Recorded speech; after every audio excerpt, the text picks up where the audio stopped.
সম্মানিত উপস্থিতি, কেমন আছেন আপনারা? আলহামদুলিল্লাহ আলা কুল্লি হাল ওয়া ফি কুল্লি মাকান।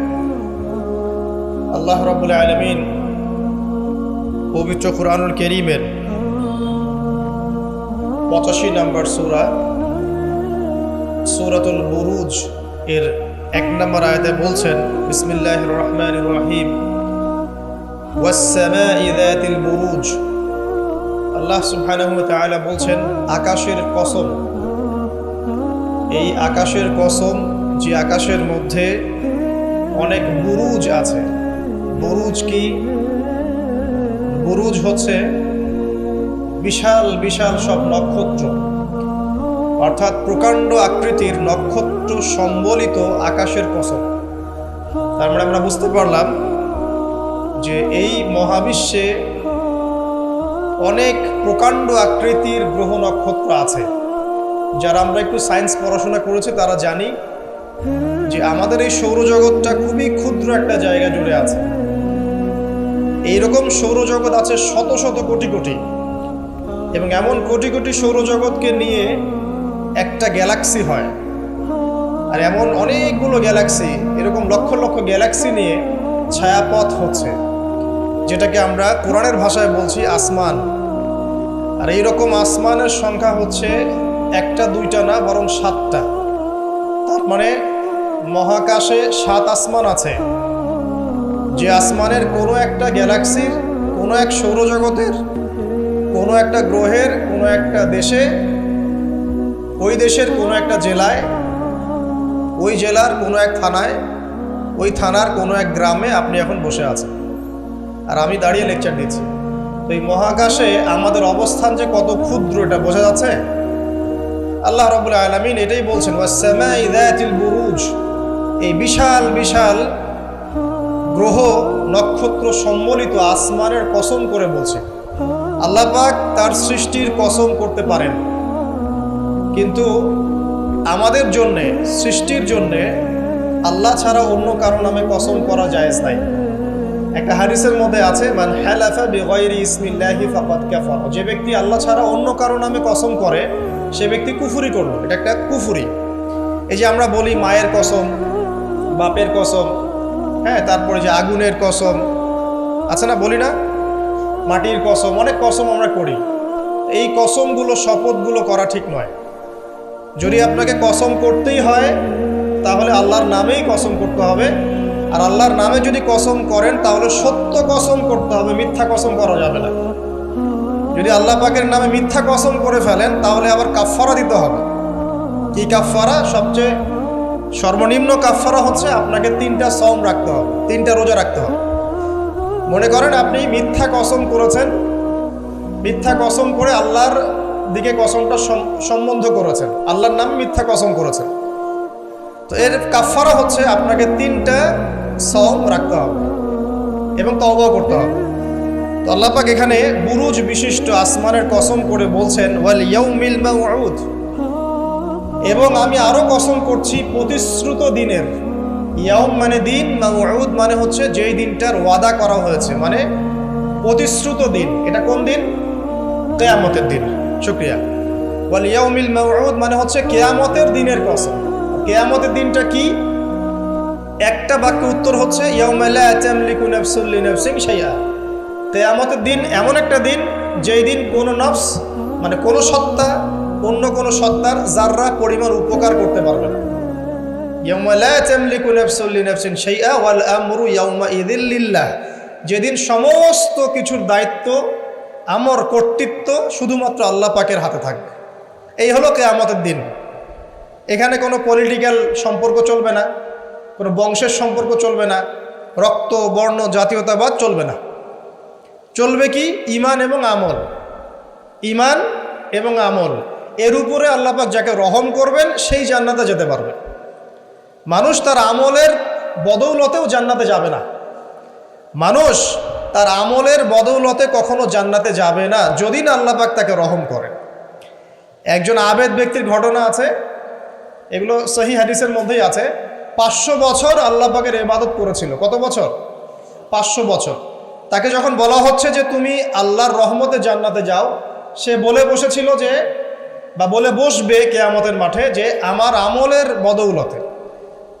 তখন আল্লাহ রাব্বুল আলামিন তাকে ডেকে বলবেন যে তোমার সব আমলগুলোকে এক পাল্লায় রাখা হবে, আর আমি তোমাকে যে নিয়ামতগুলো দিয়েছিলাম সেগুলো এখন আরেক পাল্লায় রাখা হবে। দেখা যাবে দুই চোখের নিয়ামতের চাইতে 500 বছরের ইবাদত কম হয়ে যাবে।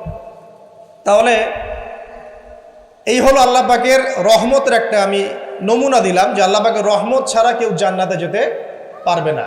ওয়াল ইয়াউমিল মাউউদ মানে কিয়ামতের দিন, সেই দিন যেদিন কোন নাফসের উপকার করতে পারবে না, পৃথিবীর কোনো সম্পর্ক সেখানে টিকবে না। সূরা আবাসার মধ্যে আল্লাহ পাক বলছেন ইয়াউমা ইয়াফিরুল মারউ মিন আখি, যেদিন ভাই থেকে পালিয়ে যাবে, ওয়া উম্মিহি ওয়া আবি, মানুষ তার বাবা এবং মা থেকে পালিয়ে যাবে, ওয়া সাহিবাতিহি ওয়া বানি, তার স্ত্রী পুত্র সন্তান এগুলো থেকে মানুষ পালিয়ে যাবে। লিকুল্লি ইমরিইম মিনহুম ইয়াউমাইযিন শা'নু ইউগনি, সেই দিন প্রত্যেক মানুষ নিজের নফসের কথা নিয়েই ব্যস্ত থাকবে। সবাই বলবে ইয়া নাফসি ইয়া নাফসি। তবে শুধু একজন ব্যক্তি আছেন এই পুরো মহাবিশ্বে যিনি বলবেন ইয়া উম্মতি ইয়া উম্মতি। তিনি কে? আমাদের প্রিয় নবী মুহাম্মদ রাসূলুল্লাহ সাল্লাল্লাহু আলাইহি ওয়াসাল্লাম, এই একমাত্র মানুষ যিনি আল্লাহ পাকের সামনে কিয়ামতের মাঠে বলবেন ইয়া উম্মতি ইয়া উম্মতি, হায় আমার, হে আল্লাহ আমার উম্মত, হে আল্লাহ আমার উম্মত। আজকে সেই নবীর আদর্শ আমরা ভুলে গেছি।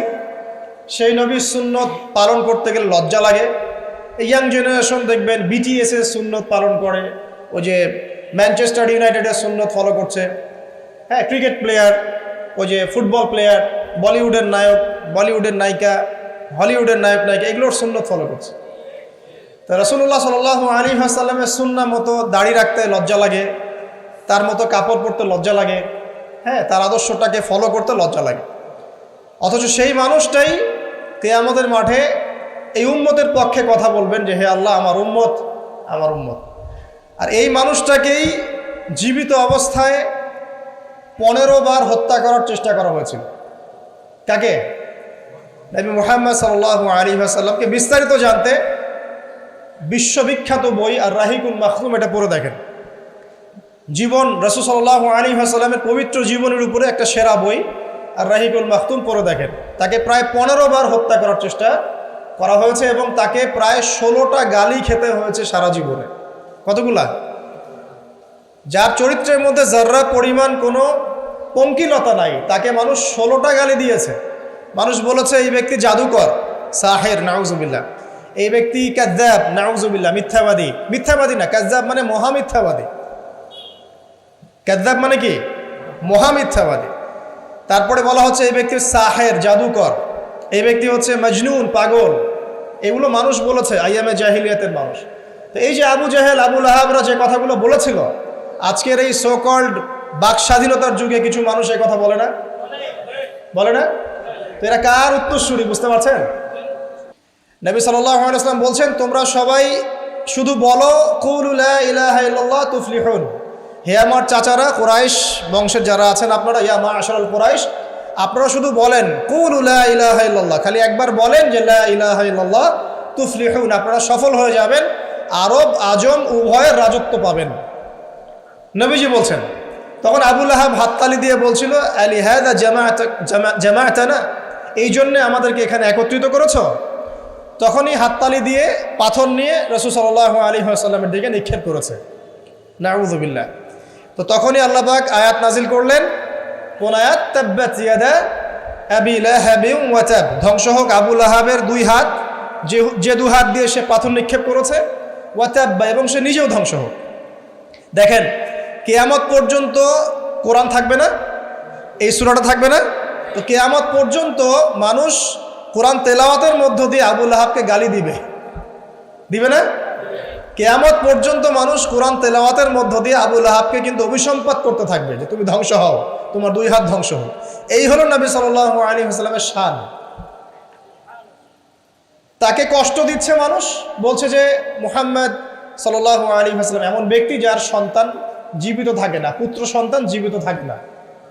তখন আল্লাহ রাব্বুল আলামিন আয়াত নাজিল করলেন, ইন্না আ'তাইনাকাল কাউসার, নিশ্চয়ই আমি আপনাকে কাউসার মহান মর্যাদা দিয়েছি। এটা শুধু হাউজে কাউসারই নয়, কিন্তু হাউজে কাউসার সহ এই যে দুনিয়ার তার সম্মান, তার নাম শুনলে আমরা দরুদ পড়ি, তার ইজ্জত, তার শান শওকাত, এগুলোও কাউসার, সবই কাউসার।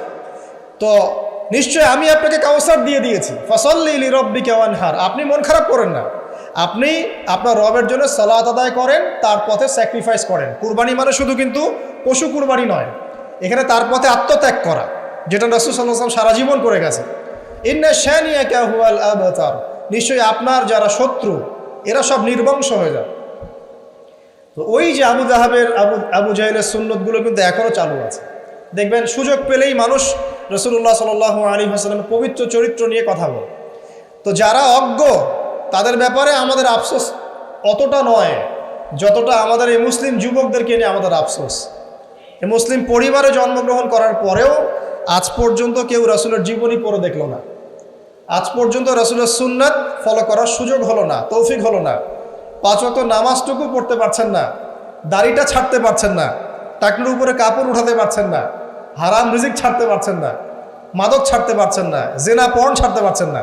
অথচ আপনি রাসূলুল্লাহ সাল্লাল্লাহু আলাইহি ওয়াসাল্লামের উম্মাহ, আপনার জন্যই আমার জন্যই নবী সাল্লাল্লাহু আলাইহি ওয়াসাল্লাম কালকে আমাদের মাঠে সুপারিশ করবে ইনশাআল্লাহ তাআলা। তো সুপারিশ পেতে হলে তো যোগ্য হতে হবে নাকি? একটা সুপারিশ পেতে হলে তো যোগ্য হতে হবে। যোগ্যতা কি? এক বাক্যে উত্তর হচ্ছে আপনার 24 ঘন্টাকে আপনি নবী সাল্লাল্লাহু আলাইহি ওয়াসাল্লামের সুন্নাহ দিয়ে ঢেলে সাজাবেন। একদম উঠবেন, বসবেন, খাবেন, চলবেন, ফিরবেন, কথা বলবেন, নামাজ পড়বেন, যত কাজ আছে সব হবে কার তরিকায়? রাসূল সাল্লাল্লাহু আলাইহি ওয়াসাল্লামের তরিকায়।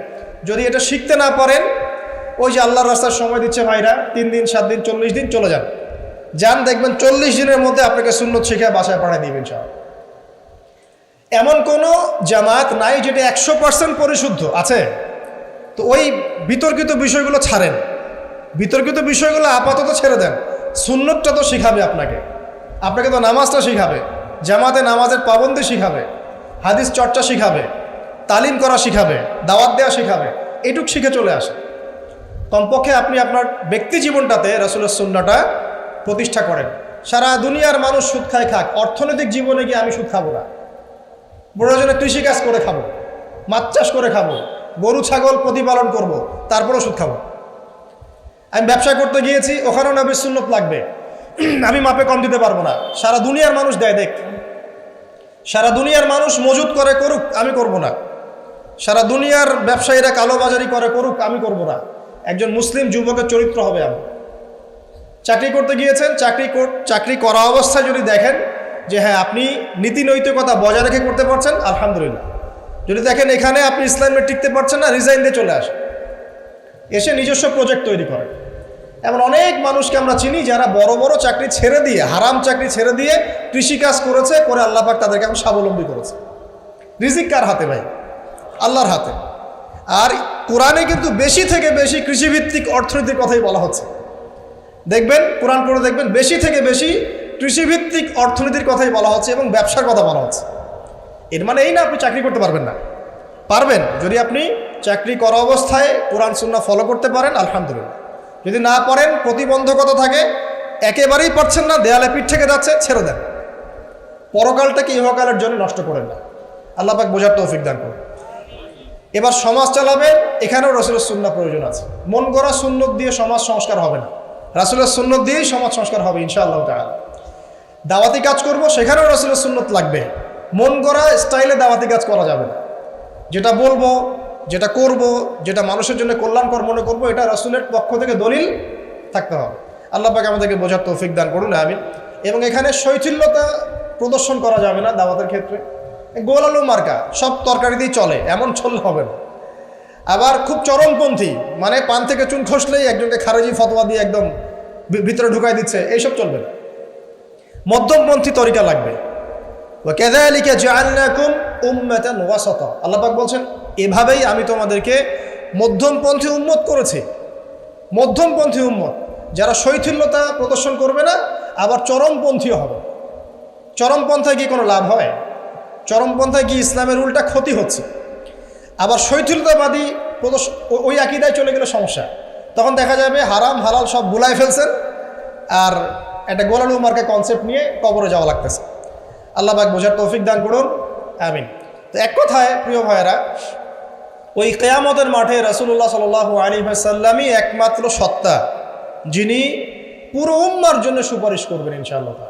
তো সেই সুপারিশ পাওয়ার যোগ্য হতে হলে আমাদের চলনে বলনে কথায় কাজে ব্যবসা অর্থনীতি সব ক্ষেত্রে রাসূলের সুন্নাহকে সর্বোচ্চ অগ্রাধিকার দিতে হবে। অনেক আদর্শের কথা আমরা বলি, সবচেয়ে সেরা আদর্শ মুহাম্মদ সাল্লাল্লাহু আলাইহি ওয়াসাল্লাম, তার আদর্শের উপরে কোনো আদর্শ নাই। অতএব এই আদর্শটাকে মনে প্রাণে ধারণ করা, লালন করা, মনে মননে ধারণ করে বাস্তবে ইমপ্লিমেন্ট করা। আল্লাহ পাক আমাদেরকে তৌফিক ইনায়াত করুন, আমিন। তো প্রিয় ভাইরা, কিয়ামতের মাঠ সম্পর্কে অনেক ভয়াবহ চিত্র আছে, আজকে আমি সেটা বলার সুযোগ পাচ্ছি না। এতটুকু বলবো যে এটা হচ্ছে ন্যায় বিচারের মাঠ। এখানে যাররা পরিমাণ বান্দার হক নষ্ট করে পার পাওয়া যাবে না। আল্লাহ পাকের সাথে জড়িত হাজারটা পাপ থাকলেও আল্লাহ পাক মাফ করতে পারেন, ঠিক আছে, কিন্তু বান্দার সাথে জড়িত হক থাকলে বান্দার কাছেই ক্ষমা নিতে হবে। আর একটা পাপ নিয়ে কবরে যাওয়া যাবে না, একটা পাপ, সেটা কি? সেটা হলো শিরকের পাপ। শিরিকের পাপ নিয়ে কবরে যাওয়া যাবে না। বেঁচে থাকতেই শিরিকের সাথে সম্পৃক্ত যত আকীদা আমল আছে তওবা করতে হবে, ছাড়তে হবে। আল্লাহ রাব্বুল আলামিন আমাদেরকে শিরিক এবং কুফর থেকে হেফাজত করুন, আমিন। আল্লাহ পাক এর পরের আয়াতে বলছেন ওয়া শাহিদিন ওয়া মাশহুদ। একটা চমৎকার ঘটনা আসবে সামনে ইনশাআল্লাহ, মনোযোগ ধরে রাখেন। আল্লাহ বলছেন ওয়া শাহিদিন ওয়া মাশহুদ, আমি আল্লাহ কসম করছি শাহেদের এবং মাশহুদের। শাহেদ কি? তাফসিরের কিতাবে এসেছে শাহেদ মানে হচ্ছে জুমার দিন। কোন দিন? জুমার দিন। এই যে দেখেন, জুমার দিনে মুসলিমদের একটা কাজ কমন, সেটা হলো গোশতের দোকানে দাঁড়িয়ে গরুর গোশত কেনা। সকাল সকাল দেখবেন জুমার দিনে হাজির কষাইয়ের দোকানে, আজকে জুমার দিন গরু খাইতেই হবে, নাকি ভাই? কথাটা কি ঠিক না বেঠিক? দেখবেন শহরের যতগুলো কষাইখানা আছে সকাল সকাল হাজির, জুমার দিন গোশত খাইতে হবে। অথচ জুমার দিনটা এত ইম্পর্টেন্ট, এই দিনে দোয়া কবুল হয়। যে কোনো দোয়া আল্লাহর কাছে চাবেন, কবুল হবে। এই দিনে সূরা কাহাফ পড়তে হয়, এই দিনে তাড়াতাড়ি মসজিদে আসতে হয়, গোসল করে সুগন্ধি মেখে সুন্দর কাপড় পরে ইমামের কাছাকাছি এসে বসতে হয়। তাহলে প্রত্যেক কদমে 1 বছরের রোজা, 1 বছরের তাহাজ্জুদের নেকি হয়। তো জুমার দিন খুবই ইম্পর্টেন্ট। দেখবেন জুমার দিনে কি করে? গরুর গোশত খাবে, খাওয়াই লাগবে। মুরগি খাওয়া তো যাবেই না, সবজি খাওয়া যাবেই না, ঠিক আছে। তারপরে স্ত্রী সন্তান বউ বাচ্চা কিনে সকাল সকাল বের হয়ে চলে গেলাম, সারা বিকেল ঘুরতেছি, রাত্রে ঘুরতেছি, সন্ধ্যায় ঘুরতেছি। মানে ওই দিনটা দেখবেন গান বাজনা, পার্টি, এই বিয়ের অনুষ্ঠান, এই জন্মদিন, এই ওরিয়েন্টেশন, এই অমুক তমুক সব জুমার দিনে। অথচ জুমার দিনটাকে আল্লাহ পাক দিয়েছেন ওয়া শাহিদ, সাক্ষ্যদাতা। মানে জুমার দিন আপনাকে সাক্ষী দিবে যে আপনি এই দিন কী করেছেন। জুমার দিনের কাজগুলো পড়ে নেবেন বই থেকে। আল্লাহ পাক তৌফিক দান করুন, আমিন। ওয়া মাশহুদ, এবং মাশহুদের কসম করছে। মাশহুদ কি? মাশহুদ মানে আরাফার দিন। কোন দিন? আরাফার। এটা কোন দিন? যুব সমাজকে জিজ্ঞাসা করেন, বলতে পারবে না আরাফার দিন কোন দিন। এখনকার তরুণ প্রজন্ম দেখেন আরাফার দিন কোন দিন বলতে পারবে না।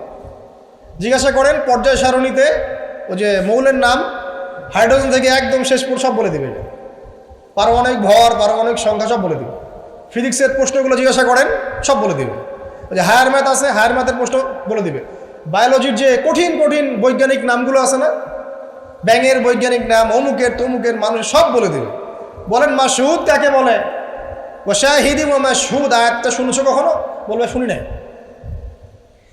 এই হলো অবস্থা, শিক্ষা সিস্টেমের এই হলো অবস্থা। কেউ কি বলেছে যে ডাক্তার হওয়া যাবে না, ইঞ্জিনিয়ার হওয়া যাবে না, বা জেনারেল লাইনে পড়া যাবে না? এমনটা কি কেউ বলেছে? কিন্তু কোরআন সুন্নাহর জ্ঞানকে বিসর্জন দিয়ে, ওই জ্ঞানটাকে বিসর্জন দিয়ে তোমাকে ডাক্তার হতে হবে? আমার তো মাঝে মাঝে মনে হয় যে এইসব সেকশনে এই সায়েন্টিফিক পড়াগুলোর পাশাপাশি মানবিক কিছু পড়াশোনা দেওয়া দরকার। আগে মানুষ বানানো দরকার, কিভাবে পেশেন্টদের সাথে ভালো ব্যবহার করতে হয় শেখানো দরকার, কিভাবে একজন অসুস্থ মানুষের সাথে ভালো বিহেভ করতে হয় শেখানো দরকার। খালি কিভাবে ইনজেকশন পুশ করতে হয় আর কিভাবে ওষুধ দিতে হয় এইটুকু শেখানো যথেষ্ট না। একটা বিহেভিয়ার, মানবতা শেখানো দরকার। একটা ইঞ্জিনিয়ারকে শেখান যে চুরি করা হারাম, তাকে শেখান আগে, নাহলে বড় হয়ে অনেক বড় ইঞ্জিনিয়ার হতে পারে কিন্তু দেখবেন ভিতরে চুরি করছে। তো একটা মানবিক শিক্ষার দরকার আছে, হিউম্যান বিহেভিয়ার শেখানো দরকার। তো এই শিক্ষাগুলো কে দিবে? কোরআন দিবে, হাদিস দিবে, রাসূলের সুন্নাহ দিবে। তখন গিয়ে তো সে পরিপূর্ণ মানুষ হবে। আর যাদের মধ্যে এই দুইটা শিক্ষা একত্রিত হবে দেখবেন তারা সোনার মানুষ হবে ইনশাআল্লাহ। তো এই দুইটা শিক্ষা কি আমরা অর্জন করতে পারি না? কেউ কি বলেছে জেনারেল লাইনে পড়া বাদ দিয়ে দাও, বাদ দিয়ে একদম সবাই মৌলবী হয়ে যাও? সবাই যদি আলেম হয়ে যায় তাহলে ভাই সামরিক ক্ষেত্রে কে কাজ করবে, প্রশাসনে কে কাজ করবে, জনপ্রতিনিধি কে হবে, ইসলামিক ব্যাংকিং সেকশনকে চালাবে? ঠিক আছে না? সব সেকশনে মানুষের প্রয়োজন আছে না? তো সব সেকশনে মানুষের দরকার আছে, কিন্তু সেই মানুষগুলোর আত্মাটাকে কোরআন সুন্নাহর আধ্যাত্মিকত্ব দিয়ে ঢেলে সাজাতে হবে। আল্লাহ পাক তৌফিক এনায়েত করুন, আমিন। যদি অমুসলিম হয়, অমুসলিম হওয়ার পরেও যদি সে তার ধর্ম মেনে চলে, দেখবেন সেও কিন্তু ভালো মানুষ হবে। আসলে যারা এই বিশ্বে ফাসাদ সৃষ্টি করে বেড়াচ্ছে এদের সাথে ধর্মের কোনো সম্পর্ক নাই। যারা এই বিশ্বে ফাসাদ সৃষ্টি করছে এদের সাথে আসলে ধর্মের কোনো সম্পর্ক নাই। সে যদি সত্যিকার অর্থেই তার ধর্ম পালন করত তাহলে কিন্তু সে তার ধর্মের প্রতি অনুগত থাকতো। কোনো ধর্ম কি বলেছে বিনা বিচারে বা নিষ্পাপ মানুষকে হত্যা করো? কোনো ধর্ম, একটা রিলিজন আমাকে দেখান যে বলেছে মিথ্যা কথা বলো, হারাম খাও, সুদ খাও, বেপর্দায় চলো, নগ্ন হয়ে চলো, একটা ধর্ম বলেছে? তাহলে প্রত্যেকটা ধর্মের মূল কথাগুলো কিন্তু মোটামুটি একরকম। তো সবাই যদি সবার ধর্ম মেনে চলে কোনো সমস্যা? এরপরে যে পড়াশোনা করে দেখবে যে হ্যাঁ ইসলামী চূড়ান্ত রিলিজন, এর মধ্যে সমস্ত বিষয়ের সমাধান আছে, এটা ফাইনাল টেস্টিমেন্ট, তখন সে মুহাম্মদ সাল্লাল্লাহু আলাইহি ওয়াসাল্লামের আনুগত্য করবে, সাক্ষ্য দিবে আশহাদু আল্লা ইলাহা ইল্লাল্লাহ ওয়া আন্না মুহাম্মাদান আবদুহু ওয়া রাসূলুহু, মুসলিম হয়ে যাবে ইনশাআল্লাহ। মুসলিম হলেই, কালিমা পড়লেই একদিন না একদিন সে জান্নাতে যাবে ইনশাআল্লাহ, যদি তার আকীদার মধ্যে শিরক না থাকে, কুফর না থাকে, আমলে বেদাত না থাকে, হারাম রিজিক না থাকে। আল্লাহ পাক আমাদেরকে পরিপূর্ণ মুসলিম হওয়ার তৌফিক এনায়েত করুন, আমিন। এই যে মাশহুদ বলছিলাম, আরাফার দিন, আরাফার দিন নিয়ে আমার স্বতন্ত্র একটা লেকচার আছে, ওইটা দেখে নিয়েন। আরাফার দিনের ফজিলত, এর যে তাৎপর্য, এবং এই দিনে নবী সাল্লাল্লাহু আলাইহি ওয়াসাল্লামের একটা বিদায় হজের ভাষণ আছে, এটা নিয়ে আমি স্বতন্ত্র একটা খুতবা দিয়েছি, শুনে নেবেন ইনশাআল্লাহ। আর বাসায় গিয়ে অবশ্যই আর রাহিকুল মাখতুম বইটা পড়বেন, এখানে সমস্ত বিষয়গুলো লেখা আছে। এই তিনটা কসম, পুরো মহাবিশ্বের কসম, তারপরে হচ্ছে কিসের? কিয়ামত দিবসের কসম, আর এই যে জুমা এবং আরাফার দিবসের কসম। কসমগুলো কি বড় বড় না, এটা ছোট ছোট? বিশাল বিশাল কসম, মানে বিশাল বিশাল কসম নিয়ে আল্লাহ রাব্বুল আলামিন এখন একটা বড় ঘটনা বলতে যাচ্ছেন। সিকোয়েন্সটা দেখেন, বড় বড় কিছু কসম আল্লাহ করলেন, মহাবিশ্বের কসম, বিশাল বিশাল নক্ষত্রের কসম, ঠিক আছে? জুমার দিন বড় দিন, আরাফার দিন বিশাল দিন, এবং কিয়ামতের দিন একটা ভয়াবহ বিশাল দিন। এই সমস্ত বিশাল বিশাল বিষয়গুলোর কসম করে আল্লাহ পাক বলছেন কুতিলা আসহাবুল উখদুদ। কি কথা? কুতিলা আসহাবুল উখদুদ। আসহাবুল উখদুদ ধ্বংস হয়েছে। কে আসহাবুল উখদুদ? সামনে যাই, মজার একটা ঘটনা আসবে। আন-নারি যাতিল ওয়াকুদ, যখন আগুন দাউ দাউ করে জ্বলছিল, আসহাবুল উখদুদ ধ্বংস হয়ে গেছে যখন আগুন দাউ দাউ করে জ্বলছিল। ইযহুম আলাইহা কুউদ, এবং আসহাবুল উখদুদের লোকরা এই আগুনের কুণ্ডলীর চারপাশে বসেছিল। মনে করেন এখানে বিশাল একটা আগুন জ্বালিয়ে রাখা হয়েছে, জ্বলছে, আর কিছু মানুষ তার চারপাশে বড় বড় কুরসিতে, চেয়ারে হেলান দিয়ে বসে মজা উপভোগ করছে। এই হলো আসহাবুল উখদুদ। এদেরকে আল্লাহ পাক বলছেন এরা ধ্বংস হোক। কুতিলা আসহাবুল উখদুদ ওয়াহুম আলা মা ইয়াফআলুনা বিল মুমিনিনা শুহুদ। তারা বসে বসে কি করছিল? তারা বসে বসে দেখছিল যে মুমিন মুসলিমদের সাথে কি নির্যাতন করা হচ্ছে। মুমিন মুসলিমদের সাথে ওই আগুনের মধ্যে যা নির্যাতন করা হচ্ছিল, ওরা চারপাশে বসে বসে এটা অবলোকন করছিল, হাসছিল, মজা নিচ্ছিল। এই আসহাবুল উখদুদরা ধ্বংস হোক। ওয়ামা নাকামু মিনহুম ইল্লা আন ইউমিনু বিল্লাহিল আজিজিল হামিদ। আল্লাহ পাক বলছেন ওই মুমিনদের কোনো দোষ ছিল না যে মুমিনদেরকে ওই অগ্নিকুণ্ডে পুড়িয়ে মারা হচ্ছিল এবং চারপাশে কিছু মানুষ জড়ো হয়ে দেখছিল, মজা নিচ্ছিল। আসহাবুল উখদুদ, ওই মুমিনদের কোনো দোষ ছিল না, শুধু একটা অপরাধ তাদের দৃষ্টিতে। কি সেটা? যে এই মুমিনরা এক আল্লাহর প্রতি ঈমান এনেছিল। এই মুমিন হওয়া ছাড়া তাদের কোনো দোষ ছিল।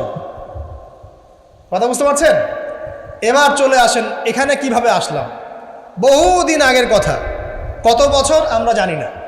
একজন প্রতাপশালী বাদশা ছিল, এখনকার বিশ্ব নেতাদের মতোই পরাশক্তি। ওই যে আসহাবুল কাহফের মতো বা ওই নমরুদের মতো বা ওই যে ফেরাউন তার মতো একজন প্রতাপশালী বাচ্চা ছিল, তার অধীনে একজন বড় জাদুকর ছিল। কি ছিল? আচ্ছা, মজা আছে, ভালো করে বোঝেন। একটা বড় জাদুকর ছিল। এখনও কিন্তু বহু কান্ট্রি এই জাদুবিদ্যার চর্চা করে, আপনারা জানেন। ভিতরে ভিতরে জাদুবিদ্যার চর্চা এখনও চলছে। আর এই জাদু সত্য, জাদু সত্য, চোখের বদনজরও সত্য। সায়েন্স বিশ্বাস করুক না করুক, এগুলো সত্য। কারণ কোরআন বলেছে সত্য, ব্যাস সত্য। জিন সত্য নাকি মিথ্যা? ফেরেশতা সত্য না মিথ্যা? কবরের আযাব সত্য না মিথ্যা? এগুলো তো চোখে দেখা যায় না, বিশ্বাস করলেন কিভাবে? এই চোখে দেখা যায় না বিশ্বাস করেছেন বলেই তো আপনি মৌলবাদী। চোখে দেখা যায় না, অহেতুক বিশ্বাস করছেন, অতএব আপনি একজন মৌলবাদী মানুষ। বুঝতে পারছেন? তো এই বিষয়গুলো বিশ্বাস না করলে কি আপনি মুমিন হতে পারবেন? আচ্ছা, কবরের আযাব সত্য না মিথ্যা আমরা বিশ্বাস করেছি, তোমরা মরার পরে বিশ্বাস করো। আমরা মরার আগেই বিশ্বাস করেছি, তোমরা মরার পরে বিশ্বাস করো। তারপর তোমরা পাক্কা মৌলবাদী হয়ে যাবে। যখন মরার পরে যখন কঠিন কবরের আযাব শুরু হবে, দেখবা যে আইনাল ইয়াকিন। ইয়াকিন কয়েক প্রকার হয়। একটা হচ্ছে আপনার আইনাল ইয়াকিন, হাক্কুল ইয়াকিন, এরকম কথা আছে কোরআনে। মানে আইনাল ইয়াকিন মানে যে চোখে দেখলাম এবার বিশ্বাস করি। রব্বানা আবসারনা ওয়া সামি'না ফারজি'না না'মাল সালিহান ইন্না মুকিনুন। আছে না সূরা আলিফ লাম মিম সিজদা? হাফেজে কোরআন যারা আছেন, আল্লাহর সামনে জাহান্নামীরা বলবে, রব্বানা, হে আমাদের রব, আবসারনা, এই যে দেখলাম, তোমার আযাব দেখেছি আমরা এখন, পরকালের কথা। ওয়া সামি'না, এই যে শুনতে পাচ্ছি এখন আযাব। ফারজি'না, আমাদেরকে ফিরিয়ে দিন। কোথায় ফিরিয়ে দিবে? দুনিয়ায়। না'মাল সালিহান, আমরা সৎ কাজ করবো। ইন্না মুকিনুন, আমাদের ইয়াকিন হয়ে গেছে। তার মানে সবাই বিশ্বাস করবে একদিন না একদিন, তাই তো? এই ঈসা ইবনে মারইয়ামকে যে মানুষ বলছে ক্রুসিফাইড, তাকে ক্রুসিফাইড করা হয়েছে, তিনি মারা গেছেন, নাউজুবিল্লাহ, বলা হচ্ছে না? আচ্ছা, ঈসা ইবনে মারইয়াম যখন নেমে আসবেন সবাই বিশ্বাস করবে না? সূরা মাইদায় এই জন্যই বলা হচ্ছে যে ঈসা ইবনে মারইয়ামকে যখন পাঠানো হবে, একজন আহলে কিতাব বাকি থাকবে না যে তার প্রতি ঈমান নিয়ে আনবে না। এমন একজন মানুষ তখন খুঁজে পাওয়া যাবে না যে তার প্রতি ঈমান আনবে না আহলে কিতাবদের মধ্যে। ঈসা ইবনে মারইয়ামকে ক্রুসিফিকশন করা হয় নাই। ঈসা ইবনে মারইয়ামকে আল্লাহ রাব্বুল আলামিন তার কাছে উঠিয়ে নিয়েছেন। আর যে আল্লাহ পুরো মহাবিশ্ব চালাতে পারেন, সে একজন মানুষকে উঠাতেই পারেন। এটার এমন কি বিষয় যে আল্লাহ রাব্বুল আলামিন আপনার দেহের মধ্যে রূহ রেখে দিয়েছেন, তার হুকুমে বের হয়ে চলে যাবে। সে আল্লাহ রাব্বুল আলামিন রাসূল সাল্লাল্লাহু আলাইহি ওয়াসাল্লামকে মেরাজে উঠিয়েও নিতে পারেন। সিম্পল, এটা অবিশ্বাস করার কি আছে? আসুন সামনে যাই। এখানে যে বিষয়টা, যে বহুদিন আগে এরকম প্রতাপশালী বাচ্চার অধীনে একজন জাদুকর ছিল। এই জাদুকরের যখন বয়সটা বুড়ো হয়ে গেল, তখন সে তার ওই বাচ্চাকে বলছে যে আমার তো বয়স শেষ, আমার এই বিশাল জ্ঞানগুলো কি করব? আমাকে একজন বালক এনে দিন, যেই বালককে আমি এসব জাদুবিদ্যা শিখিয়ে দিব। ওই যেরকম ছোট বাচ্চাদের মধ্যে আমি। তো এরকম একটা ফুটফুটে সুন্দর বাচ্চাকে খুঁজে বের করা হলো, যে বাচ্চাটা বিচক্ষণ। একে নিয়ে আসা হলো জাদুকরের কাছে। এবার জাদুকর তাকে জ্ঞান শিখায়, জাদু শিখায়। জাদু শিখাতে শিখাতে শিখাতে শিখাতে সে একটু পরিণত হচ্ছে, মানে কৈশোরে পদার্পণ করল। এখন সে যখন জাদু শিখতে আসে, আসার পথে রাস্তায় দেখে একজন পাদ্রী আছে। পাদ্রী মানে কি? পাদ্রী মানে দরবেশ, মানে যে আল্লাহ বিশ্বাস করে, হয়তো আগেকার আসমানি কিতাবে সে বিশ্বাস করত। এমন একজন পাদ্রীর সন্ধান সে পায়। সে ওই পাদ্রীর কাছে গিয়ে বসে। সেই পাদ্রী তাকে আসমানি কিতাবের যে মর্ম, যে বাণী, এগুলো শোনায়। তার কাছে খুব ভালো লাগে যে মাশাআল্লাহ, এটা ঈমানের স্বাদ। যখন কোরআন শুনি আমাদের ভালো লাগে না? আসমানি কিতাব যখন শুনে তার কাছে ভালো লাগে। সে বলে যে আমি এটা শিখতে চাই।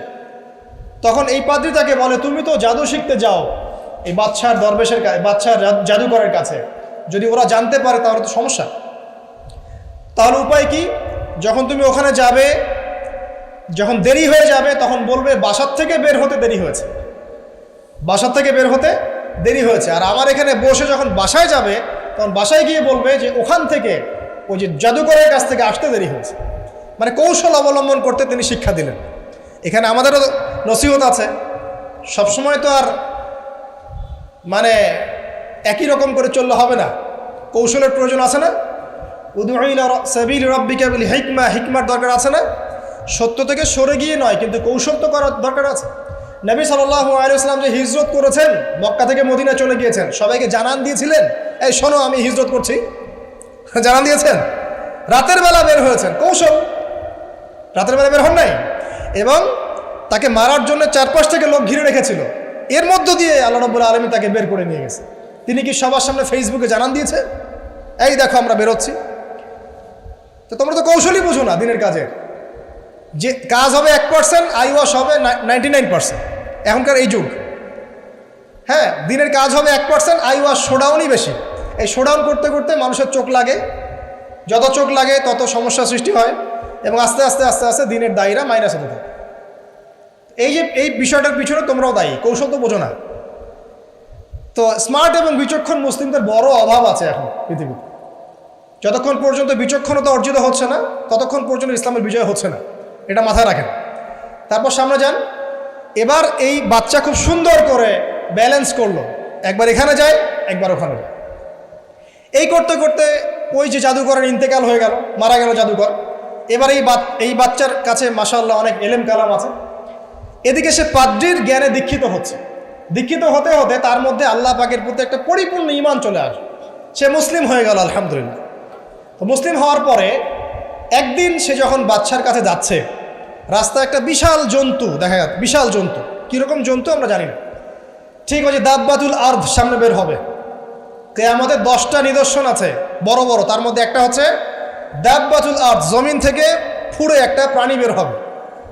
আর এখন মানুষ এগুলো বিশ্বাস করবে না, আমি জানি। 2 দিন পর নাসা যখন বলবে তখন বিশ্বাস করবে। কথা কি বুঝতে পারছেন? তবে প্রাণী এই পৃথিবীর নিচে আছে। রাসূল সাল্লাল্লাহু আলাইহি ওয়াসাল্লাম বলছেন 10টা আলামত না আসা পর্যন্ত কিয়ামত হবেই। তার মধ্যে একটা হচ্ছে দাব্বাতুল আরদ, জমিন থেকে একটা প্রাণী বের হবে।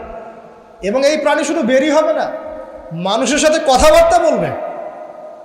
জেনে এবার, মানুষের সাথে কথা বলবে প্রাণী। বিশ্বাস করছেন? এখন বিশ্বাস করছেন না জানি, কিন্তু প্রাণী মানুষের সাথে কথা বলবে। আল্লাহ পাক বলাতে পারেন না? পারে। আচ্ছা, সামনে যান। ওই প্রাণী যখন দাঁড়িয়ে আছে রাস্তায়, এখন এই বালক বলছে, আজকে আমি প্রমাণ করে নিব যে আল্লাহর আনুগত্যশীল ওই পাদ্রী সঠিক নাকি ওই জাদুকর সঠিক। এবার সে একটা ইট হাতে নিল, পাথর হাতে নিয়ে সে বলছে, আল্লাহ, তোমার কাছে যদি ওই জাদুকরের কাজের চাইতে এই পাদ্রীর কাজ বেশি পছন্দনীয় হয়, এই ইটের আঘাতে এই জন্তুকে তুমি মেরে ফেলো আল্লাহ। এ বলেছে বিসমিল্লাহ বলে পাথর নিক্ষেপ করলো। নিক্ষেপ করার সাথে সাথেই জন্তু ডেড। তখন তার আইন আল ইয়াকিন, হাক্কুল ইয়াকিন হয়ে গেল যে হ্যাঁ, আল্লাহর কাছে এই পাদ্রীর আমলই সবচেয়ে বেশি পছন্দনীয়। তার আর মনে কোনো সংশয় থাকলো না। কিশোর মানুষ না, কতটুকুই বা বোঝেন নাই? এবার তার মধ্যে একটা ইয়াকিন চলে আসলো এবং সে পরিপূর্ণ মুমিন মুসলিম হয়ে গেল। এবার যখন সে রাজ দরবারে যায়, তার কাছে পেশেন্ট আসে। মানে একজন মানুষ এসেছে, সে বলছে যে আমার চোখে সমস্যা। সে চোখে হাত দেয়, হাত দিয়ে বলে যে আপনি আল্লাহর প্রতি ঈমান নিয়ে আসেন, আমি আল্লাহর কাছে দোয়া করব, চোখ ভালো হয়ে যাবে। এভাবে পেশেন্ট আসে, সে বলে আল্লাহর প্রতি ঈমান নিয়ে আসেন, আমি দোয়া করব, ভালো হয়ে যাবে। এভাবে আস্তে আস্তে তার নাম এবং খ্যাতি ছড়িয়ে পড়তে লাগলো। যেই তার কাছে আসে, সে বলে আগে মুসলিম হন, ইমানদার হন, আল্লাহর প্রতি বিশ্বাস করেন, আমি দোয়া করব, ভালো হয়ে যাবে। চোখ অন্ধ ভালো হয়ে যাচ্ছে, কুষ্ঠরোগী ভালো হয়ে যাচ্ছে, হ্যাঁ, প্যারালাইজড রোগী ভালো হয়ে যাচ্ছে, আলহামদুলিল্লাহ। নবী ঈসা আলাইহিস সালাম এমনটা করেছিলেন না? আল্লাহ পাক চাইলে করতে পারেন। একদিন ওই রাজ দরবারের একজন মন্ত্রী আসছে। এবার ওই রাজার একজন এমপি সাহেব, তার চোখে সমস্যা, সে আসছে, এসে বলছে যে আমার এই চোখের সমস্যা, আমার চোখটাকে ভালো করার দরকার, তোমার কাছে কোনো ওষুধ আছে নাকি? সে বলছে যে আপনি আল্লাহর প্রতি ঈমান নিয়ে আসেন, আমি আল্লাহর কাছে দোয়া করব, আপনি ভালো হয়ে যাবেন। এবার সে আলহামদুলিল্লাহ ঈমান নিয়ে আনলো এবং সে ভালো হয়ে গেল। এই ভালো হয়ে যাওয়ার পরের দিন যখন সে আবার ওই পার্লামেন্টে গিয়েছে আর কি, ওদের তৎকালীন রাজদরবারে, এবার রাজা ওকে দেখে বলছে যে তোমার তো চোখ অন্ধ ছিল, কিভাবে শেফা লাভ করলো? তো সে বলে না কিভাবে শেফা লাভ করলো, সে বলতে চাচ্ছে না, কারণ সে আজ করছে যে বললে সমস্যা হবে। তো এক পর্যায়ে তাকে খুবই পিটনি দেওয়া হচ্ছে, রিমান্ডে নিয়ে গিয়ে কঠিন মাইর দেওয়া হচ্ছে। এক পর্যায়ে সে মারের যন্ত্রণা সহ্য করতে না পারে বলে ফেললো যে ওই বাচ্চা, তার কাছে গিয়ে আমি আরোগ্য লাভ করেছি এবং সে আমাকে বলেছে যে তার রবের প্রতি ঈমান নিয়ে আসতে, তাহলে আমি শেফা লাভ করব। এই বাচ্চা এখন বলছে ফেরাউনের মতো যে আয়না রব্বুকুম আ'লা, আমি তো তোমাদের রব। নমরুদের মতো, আমি তো তোমাদের রব, ঠিক আছে, আমি ছাড়া তোমাদের কে রব আছে? মা আলিমতু লাকুম মিন ইলাহিন গায়রি, আমি তো জানি না যে আমি ছাড়া তোমাদের কোনো ইলাহ আছে। এবার এই লোকটাকে হত্যা করা হলো, এই এমপি সাহেবকে হত্যা করা হলো, বিকজ সে ঈমান নিয়ে আসে। এবার সেই বালককে ডেকে আনা হচ্ছে, বলা হচ্ছে বলো তুমি নাকি তোমার রবের নাম দিয়ে মানুষের ট্রিটমেন্ট করা শুরু করেছো। তখন সেই বালক বলছে হ্যাঁ, আমি এক আল্লাহর প্রতি বিশ্বাস করি এবং তার রাসূলের প্রতি বিশ্বাস করি, তার প্রেরিত আসমানি কিতাবে বিশ্বাস করি। এখন রাজা বলছে আমি ছাড়া তোমাদের কোনো ইলাহ আছে আমি তো জানি না। এই সৈন্যবাহিনী শোনো, এই বালককে ধরে নিয়ে গিয়ে উঁচু পাহাড়ে নিয়ে যাও, ওখান থেকে ফেলে দাও। কথা বুঝতে পারছেন? এবার তাকে নিয়ে যাওয়া হলো, ক্রস ফায়ার দেওয়া হবে, এবার উপরে নেওয়া হয়েছে, একদম পাহাড়ের উপরে। এবার ওই বালক উপরে উঠে একটা দোয়া করছে, এই দোয়াটা সবাই শিখে নেন। ওই বালক উপরে উঠে দোয়া করছে আল্লাহুম্মা কফিনিহিম বিমা শি'তা, আল্লাহুম্মা কফিনিহিম বিমা শি'তা, আল্লাহুম্মা কফিনিহিম বিমা শি'তা। পাহাড় থরথর করে কাঁপা শুরু করলো এবং ওই সৈন্যবাহিনী পাহাড় থেকে পড়ে গেল, বালকের কিচ্ছু হলো না। আমি কিন্তু বানোয়াট কোনো গল্প বলছি না, এটা কোরআন থেকে বলছি এবং এটা তাফসীর। আপনি যে কোনো তাফসীর পড়েন, মারিফুল কোরআন, তাফসীর ইবনে কাসির, জালালাইন পড়ে দেখেন, জাস্ট পড়ে দেখেন আমার সাথে ডিবেট করার আগে। এবার সে বালক হেঁটে হেঁটে চলে আসলো রাজদরবারে। আবার কি ব্যাপার, তুমি মরো নাই? না, আল্লাহ আমাকে বাঁচিয়েছে, আমার রব আমাকে বাঁচিয়েছে। আবার পাঠানো হচ্ছে আরেক দল সেনাবাহিনীকে নিয়ে, যাও এবার ওকে সমুদ্রে নিয়ে যাবে, সমুদ্রের মাছ সমুদ্রে ডুবিয়ে দিবে। আবার সে ওখানে গিয়ে বলল আল্লাহুম্মা কফিনিহিম বিমা শি'তা, হে আল্লাহ, অর্থ হচ্ছে হে আল্লাহ আমার বিপক্ষে যারা আছে আপনি যা দিয়ে ইচ্ছা ওদের বিরুদ্ধে আমাকে সাহায্য করেন। অর্থটা হচ্ছে এমন, আল্লাহুম্মা কফিনিহিম বিমা শি'তা, আল্লাহ আপনি আমার জন্য যথেষ্ট হয়ে যান, ওদের বিরুদ্ধে আমার জন্য যথেষ্ট হয়ে যান, যা ইচ্ছা তাই দিয়ে আপনি হেদায়েত করুন, মানে আমাকে হেফাজত করুন। ঠিক আছে, আল্লাহুম্মা কফিনিহিম বিমা শি'তা, ছোট্ট দোয়া।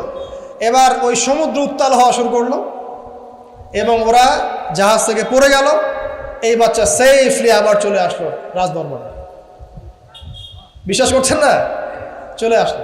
এবার আসার পরে বলছে শোনেন, আমাকে এভাবে মারতে পারবেন না, আমাকে এইভাবে মারা যাবে না, আমি আপনাদেরকে বলে দিচ্ছি কিভাবে আপনি আমাকে মারতে পারবেন।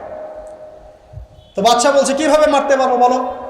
তখন সেই বাচ্চাটা বলছে যে আপনি সমস্ত এলাকার মানুষকে এক জায়গায় জড়ো করবেন, মানে পুরো নেশনের যত মানুষ সবাইকে একটা মাঠে নিয়ে আসবেন, মাঠের মাঝখানে একটা গাছ রোপণ করবেন বা একটা কিছু স্তম্ভ নির্মাণ করবেন, সেখানে আমাকে বেঁধে ফেলবেন। বেঁধে ফেলার পরে আমার এই ধনুক থেকে একটা তীর বের করবেন, তীর বের করে আপনি নিজ হাতে এই তীরটাকে নিশানা দিবেন, দিয়ে বলবেন বিসমিল্লাহ আল্লাহর নামে, বিসমিল্লাহ আল্লাহর নামে, বিসমিল্লাহি রব্বি হাযাল গোলাম বলে ছুড়বেন। অর্থ হচ্ছে আমি এই রবের, আমি এই বাচ্চার রব, আমি এই বাচ্চার রব আল্লাহর নামে তীর ছুড়লাম, এটা বলে তীরটা নিক্ষেপ করবেন, তাহলে আমি মরবো, তার আগে মরবো। কথা কি বুঝতে পারছি? এবার তাই করা হলো, সমস্ত এলাকার মানুষকে এখানে জড়ো করা হলো। কথাটা ভালো করে বোঝেন, সমস্ত এলাকার মানুষ মানে কি ওই এলাকার সব মানুষ, মানে মুমিন কাফের যে আছে সবগুলোকে একত্রিত করা হলো। করার পরে বাচ্চাটাকে এভাবে একটা জায়গায় বেঁধে দেওয়া হয়েছে, খেজুর গাছে, তাফসীরে এসেছে খেজুর গাছে। এবার সে এখান থেকে তীর বের করে বাচ্চা বলছে বিসমিল্লাহি রব্বি হাযাল গোলাম, নিক্ষেপ করলো। তীরটা ঠিক, আল্লাহ পাকের দৃষ্টি দেখেন এত সূক্ষ্ম, ওইটাই বর্ণনা করেছেন। তীরটা ঠিক বাচ্চার এই জায়গায় লেগেছে, এই যে মাথার এইখান থেকে লেগে এদিকে বের হয়ে গেছে। হ্যাঁ কি বুঝি না? ছেলেটা বাচ্চা ওই বাচ্চা ছেলেটার এই যে কপালের এই পার থেকে এই পার পর্যন্ত তীর চলে গেল এবং বাচ্চাটা শহীদ হয়ে গেল আলহামদুলিল্লাহ। এবং এই বাচ্চাটা যখন মারা গেল বা শহীদ হয়ে গেল, আর সারা এলাকার মানুষ কি দেখলো যে বাচ্চা তাকে দুইবার চেষ্টা করে মারতে পারে নাই, কিন্তু তার রবের নাম যখন নেওয়া হয়েছে, আল্লাহর নাম নেওয়া হয়েছে, মারতে পেরেছে। দেন পুরো এলাকার সমস্ত মানুষ মুসলিম হয়ে গেল আলহামদুলিল্লাহ। একজন বাচ্চার জীবনের বিনিময়ে সমস্ত এলাকার মানুষ ইসলামের হেদায়েত পেয়ে গেল আলহামদুলিল্লাহ। এবার বাচ্চার মাথা তো আরো খারাপ, একটাকেই সামলাতে পারছিলাম না, এবার তো সমস্ত এলাকার মানুষ মুসলিম হয়ে গেছে। এখন কি করবেন? এখন সেনাবাহিনীকে আদেশ করা হয়েছে সমস্ত মানুষগুলোকে জড়ো করো, জড়ো করে একটা গর্ত খোঁড়ো, একটা গর্ত খুঁড়ে সেখানে আগুন জ্বালাও, আগুন জ্বালিয়ে সমস্ত মানুষকে ফেলে দাও। দৃশ্যটাকে কল্পনা করতে পারছেন? একটা পুরো এলাকার মানুষকে একটা মাঠের মধ্যে একত্রিত করে সেখানে আগুন জ্বালিয়ে সবাইকে সেখানে ফেলে দেওয়া হলো এবং তারা চতুর্দিক থেকে এটাকে অবলোকন করতে লাগলো, মজা উপভোগ করতে লাগলো। এটাই আল্লাহ পাক বলছেন, কুতিলা আসহাবুল উখদুদ ইয হুম আলাইহা কুউদ ওয়া হুম আলা মা ইয়াফআলুনা বিল মুমিনিনা শুহুদ। শেষ পর্যায়ে তাফসীরে এসেছে, শেষ পর্যায়ে একজন মায়ের কোলে একটা ছোট্ট বাচ্চা ছিল। তো সেই মা নিজে লাফ দিবে এটাতে তার কোনো সমস্যা নাই, কিন্তু বাচ্চাটাকে নিয়ে লাফ দেওয়ার জন্য সে ইতস্তত বোধ করছে। তখন আল্লাহ রাব্বুল আলামিন সেই ছোট্ট বাচ্চাটার কোলে, সেই ছোট্ট বাচ্চাটার জবানের মধ্যে আল্লাহর কুদরত নিদর্শন নাজিল করলেন। ওই বাচ্চাটা কথা বলা শুরু করলো। সেই বাচ্চাটা বলল, লা তাখাফি ইয়া উম্মা। এটা শব্দটা এমন এসেছে, ইয়া উম্মা, হে আমার মা, লা তাখাফি, তুমি ভয় করো, ফাইন্নাকি আলাল হক, কারণ আপনি সত্যের উপর আছেন, লাফ দিন। যারাই সে অগ্নিকুণ্ডে সেদিন লাফ দিয়েছে তারাই জান্নাতের স্বাদ পেয়েছে, আলহামদুলিল্লাহ। এই হলো আসহাবুল উখদুদের ঘটনা, যেটা আল্লাহ রাব্বুল আলামিন সূরা বুরুজের মধ্যে বলেছেন। এখানে একটাই শিক্ষণীয় বিষয়, ঈমান এর শক্তি। একজন ছোট্ট বালকের মধ্য দিয়ে কিভাবে আল্লাহ রাব্বুল আলামিন পুরো নেশনকে হেদায়েত করতে পারেন, এবং আল্লাহ রাব্বুল আলামিন সমস্ত পরিকল্পনার উপরে মহাপরিকল্পনাকারী, এবং আল্লাহ সুবহানাহু ওয়া তাআলা তাদেরকে চিরস্মরণীয় করে রেখেছেন কোরআনের পাতায়। কিয়ামত পর্যন্ত মানুষ এই ঘটনা পড়বে, তাদের থেকে শিক্ষা গ্রহণ করবে না? তো আল্লাহ রাব্বুল আলামিন সবচেয়ে বেশি স্মার্ট না আমরা সবচেয়ে বেশি স্মার্ট? এরপরে আল্লাহ রাব্বুল আলামিন বলছেন যে তারা ঈমান আনা ছাড়া অন্য কোনো অপরাধ করে নাই। এই মুমিন যারা ছিল, আগুনে লাফ দিয়েছে, এদের কি কোনো অপরাধ ছিল? এদের কোনো অপরাধ ছিল? কি অপরাধ ছিল? তারা শুধুমাত্র কি ছিল? মুমিন ছিল। ঈমান আনার ফলে তাদের এই পরিণতি হয়েছে, তাদেরকে অগ্নিকুণ্ডে লাফ দিতে তারা বাধ্য হয়েছে। যারা দিয়েছে তারা কি জান্নাতি না জাহান্নামী? জান্নাতি। ওই যে বালক যে একা দৃষ্টান্ত স্থাপন করে গেল এবং পুরো নেশনকে হেদায়েত দিয়ে গেল, এই বালক সফল না ব্যর্থ? আল্লাহ রাব্বুল আলামিন যদি চান তাহলে এরকম একজন দুইজন মানুষকে দিয়েও পুরো নেশনকে হেদায়েত করাতে পারেন। এবং যেটা হয়ে গেছে আগে সেটা এই যুগেও সম্ভব। সম্ভব না? শুধু সম্ভবই না, বরং আপনাদের চোখের সামনে এটা হয়েছেও, কিন্তু আপনারা সেটা বুঝতে পারেন নাই। আপনাদের চোখের সামনে যুগের পর যুগ এমন ঘটনা ঘটেছেও, কিন্তু আপনারা হয়তো বুঝতে পারেন নাই, ধরতে পারেন নাই। আল্লাহ রাব্বুল আলামিন এমন মানুষদেরকে দিয়ে পুরো নেশনকে হেদায়েত করেন। কিছু মানুষকে আল্লাহ পাক পরীক্ষায় ফেলেন, তাদের মধ্য দিয়ে আল্লাহ পুরো নেশনকে হেদায়েত করতে পারেন, আলহামদুলিল্লাহ। আসহাবুল উখদুদের এই বাচ্চার মধ্যে আমাদের সবার জন্য নিদর্শন আছে। আল্লাহ পাক আমাদের সবাইকে প্রকৃত ঈমানদার হওয়ার তৌফিক দান করুন, বেশি বেশি আমলে সালেহ করার তৌফিক দান করুন, ঈমানের উপর দৃঢ় থাকার তৌফিক এনায়েত করুন, এবং দৃষ্টান্ত স্থাপন করার তৌফিক দান করুন, এবং যে কোনো রকম দৃশ্য অদৃশ্যের বিপদ আপদ বালা মুসিবতের বিপক্ষে আল্লাহ পাকই যেন যথেষ্ট হয়ে যান, আমিন। শেষ করি, সূরাটার সামনে যাই। আল্লাহ রাব্বুল আলামিন এরপর যেটা বলেছেন যে ইন্নাল্লাযীনা, ওদের পরিণতি কি হবে যারা এই কাজটা করলো। ইন্নাল্লাযীনা ফাতানুল মুমিনিনা ওয়াল মুমিনাত সুম্মা লাম ইয়াতুবু ফালাহুম আযাবু জাহান্নাম। যারা মুমিনদের সাথে এমন নির্যাতন করলো, কি করলো? আগুনে পুড়িয়ে জীবন্ত মেরে ফেললো। যারা মুমিনদের সাথে এমন দৃষ্টান্ত স্থাপন করলো, নির্যাতন করলো, ফিতনায় ফেললো এবং তওবা করে ফিরেও আসলো না, আল্লাহ পাক বলছেন নিশ্চয়ই তাদের জন্য যন্ত্রণাদায়ক শাস্তি আছে জাহান্নামে। ওয়ালাহুম আযাবুল হারিক, এবং তাদের জন্য মর্মান্তিক শাস্তি অপেক্ষা করছে। কাদের জন্য? যারা মুমিনদেরকে ফিতনায় ফেলেছে, কষ্ট দিয়েছে, নির্যাতন করেছে, নিপীড়ন করেছে। তারপর আল্লাহ পাক বলছেন ইন্নাল্লাযীনা আমানু ওয়া আমিলুস সালিহাত লাহুম জান্নাতুন তাজরি মিন তাহতিহাল আনহার। আর যারা এই পরীক্ষায় উত্তীর্ণ হয়ে গেল, যাদেরকে আসহাবুল উখদুদরা ফেলে দিল গর্তে, যারা আগুনে লাফ দিল, অগ্নি পরীক্ষা দিল, আল্লাহ পাক বলছেন এরা সফল হয়েছে, এরা জান্নাতে যাবে যার তলদেশ দিয়ে নহর সমূহ প্রবাহিত হচ্ছে, আলহামদুলিল্লাহ। ওয়াযালিকাল ফাউজুল কাবীর। আর এটা হচ্ছে সবচেয়ে বড় সাফল্য। এটাই হচ্ছে সাফল্যের চূড়ান্ত সংজ্ঞা। দুনিয়াতে আপনি কতটুকু খাচ্ছেন, পড়ছেন, কতটুকু ব্যবসা বাণিজ্য করছেন, কতটুকু স্ট্যাটাসের মালিক, এটা বড় কথা নয়। আপনি দিন শেষে জান্নাতে যেতে পারবো কিনা, এটাই বড় কথা। যদি জান্নাতে যেতে পারি ইনশাআল্লাহ তাআলা আমরা সফল। যদি জান্নাতে যেতে ব্যর্থ হই, আল্লাহ না করুক, তাহলে আমার হচ্ছে ব্যর্থ এই মহাবিশ্বের কোনো সৃষ্টি নাই। আল্লাহ পাক বোঝার তৌফিক এনায়েত করুন, আমিন। আল্লাহ পাক এরপরে বলছেন ইন্না বাতশা রাব্বিকা লাশাদীদ। জেনে রাখো, যারা আল্লাহর বিরোধিতা করবে, তার নবী, তার আসমানি কিতাব এবং দ্বীনের বিরোধিতা করবে, তাদের জন্য আল্লাহর শাস্তি আছে। এই শাস্তিটা প্রচণ্ড কঠিন। ইন্না বাতশা রাব্বিকা লাশাদীদ, আল্লাহ পাকের শাস্তি প্রচণ্ড কঠিন। আমরা একটা কনসেপ্ট লালন করি মাথায়, আল্লাহ পাক গফুর রহিম, রহমানুর রহিম, ঠিক আছে, তাই না? একই সাথে আল্লাহ পাক কিন্তু শাদীদুল ইকাবও বটে। আল্লাহ পাক একই সাথে কিন্তু কঠোর শাস্তিদাতাও বটে। আল্লাহ এটা বলছেন ইন্না বাতশা রাব্বিকা লাশাদীদ। আল্লাহ পাক ছাড় দিচ্ছেন আমাদেরকে, ছেড়ে দিবেন না। কিন্তু তোমরা যারা এখন নামাজ পড়ছো না, সওম রাখছো না, হারাম কাজে লিপ্ত আছো, হারাম খাচ্ছ এবং জেনায়, পর্নে, মাদকে লিপ্ত আছো, অহেতুক সময় নষ্ট করছো, দিনের কোনো ফিকির নাই, আল্লাহ পাক কিন্তু সব কিছু দেখছেন, আল্লাহ পাক কিন্তু সব কিছু শুনছেন। আল্লাহ রাব্বুল আলামিন সুযোগ দিচ্ছেন, সময় দিচ্ছেন, তাই বলে কিন্তু আল্লাহ পাক ছেড়ে দিবেন না কখনো। আল্লাহ রাব্বুল আলামিন কিন্তু পুঙ্খানুপুঙ্খ হিসাব নেবেন। এটাই বলছেন ইন্না বাতশা রাব্বিকা লাশাদীদ। আল্লাহ পাকের শাস্তি কিন্তু বড়ই কঠিন। আল্লাহ পাক আমাদের সবাইকে তার শাস্তি থেকে হেফাজত করুন, আমিন। একটা এক্সাম্পল দিচ্ছি খালি, জাস্ট। আবু তালেব নাম শুনেছেন? কে ছিল? রাসূল সাল্লাল্লাহু আলাইহি ওয়াসাল্লামের চাচা। দীর্ঘদিন, বছরের পর বছর তিনি নবী সাল্লাল্লাহু আলাইহি ওয়াসাল্লামকে সাপোর্ট করেছেন। যদিও তিনি মুসলিম হননি, কিন্তু সাপোর্ট করেছেন, ফাইন্যান্সিয়াল সাপোর্ট, সোশ্যাল সাপোর্ট, তাকে সাপোর্ট দিয়েছেন। কিন্তু শেষমেশ তিনি লা ইলাহা ইল্লাল্লাহ পড়তে পারেন নাই, মুমিন মুসলিম হননি। কিন্তু নবীকে এমনভাবে সাপোর্ট দিয়েছেন যেটা আরবের কেউ দেয়নি তাকে। তাহলে এই ব্যক্তি কি পাবে পরকালে? সাহাবীরা জিজ্ঞাসা করছেন, আপনার চাচার কি হবে পরকালে? রাসূলুল্লাহ সাল্লাল্লাহু আলাইহি ওয়াসাল্লাম বলছেন, আমার চাচা আমাকে অনেক অনেক খেদমত করেছে, উপকার করেছে দিনের জন্য, কিন্তু ঈমান নিয়ে আসে নাই। যদি সে ঈমান নিয়ে আসতো, আমি তার প্রতি সুপারিশ করতাম।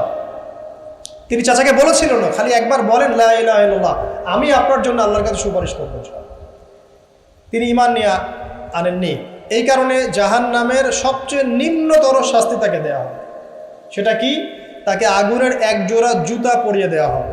আগুনের এক জোড়া জুতা। এই আগুনের এক জোড়া জুতাতেই নাউযুবিল্লাহ তার মাথার যে মগজ, এই মগজটা টকবক করে ফুটতে থাকবে। ইন্না বাতশা রাব্বিকা লাশাদীদ কিভাবে বুঝাবো? এটা হলো আবু তালেবের ব্যাপার। তাহলে যারা এখন প্রকাশ্যে ইসলামের এগেনস্টে কথা বলছে, কাজ করছে, সুন্নতের খেলাফ কাজ করছে, আমরা নামাজ পড়ছি না, সুদ খাচ্ছি, ঘুষ খাচ্ছি, দুর্নীতি করছি, আমাদের কি হবে?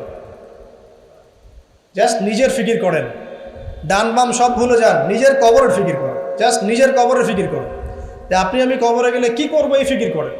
দেখবেন নিজে ভালো হলে সব ভালো হয়ে যাবে ইনশাআল্লাহ। নিজে ভালো হব না, কিছুই ভালো হবে না।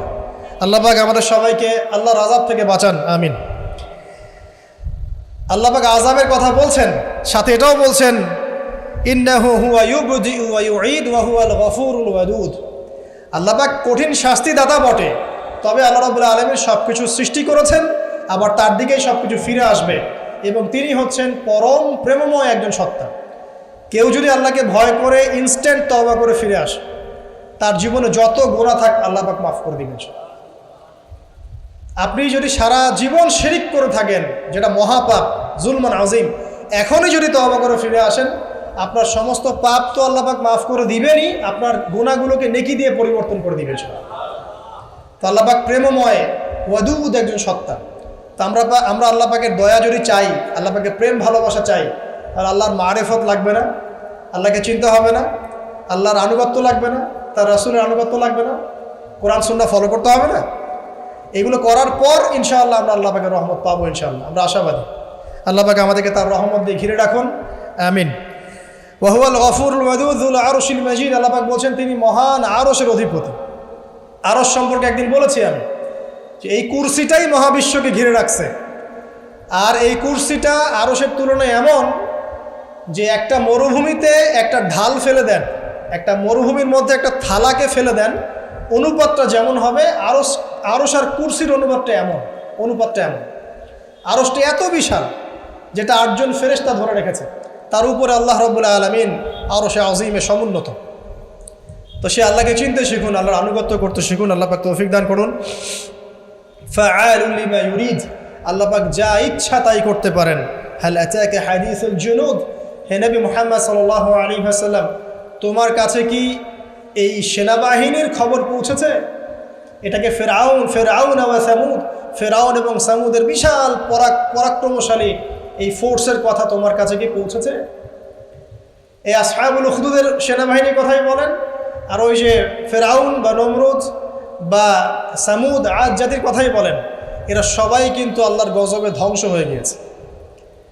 আল্লাহ রাব্বুল আলামিনের কাছে সবাই তুচ্ছ, সবাই তুচ্ছ। আমরা আল্লাহ রাব্বুল আলামিনের ক্ষমতার কাছে তুচ্ছ।